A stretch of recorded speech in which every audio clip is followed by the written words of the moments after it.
ఈరోజు నేను కుండ బిర్యానీ చేస్తున్నానండి. పావు చెంచా పసుపు, 2 చెంచాల కారం, ఉప్పు, అల్లం వెల్లుల్లి పేస్ట్, సాజీరా.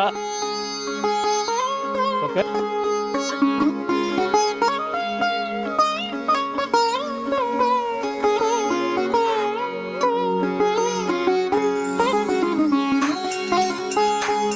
కుండలో చికెన్ వేస్తున్నాం కదండి.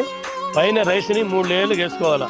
ప్రతి లేయర్కి ఫ్రైడ్ ఆనియన్స్, రోస్ట్ చేసిన జీడిపప్పు, పుదీనా ఆకులు వేసుకుని ఇక కుండగా మూత పెట్టి పొయ్యి మీద పెట్టేసుకుందాం.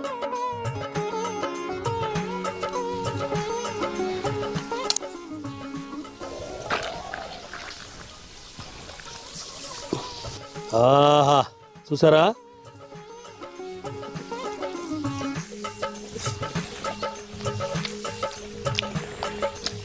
బాబా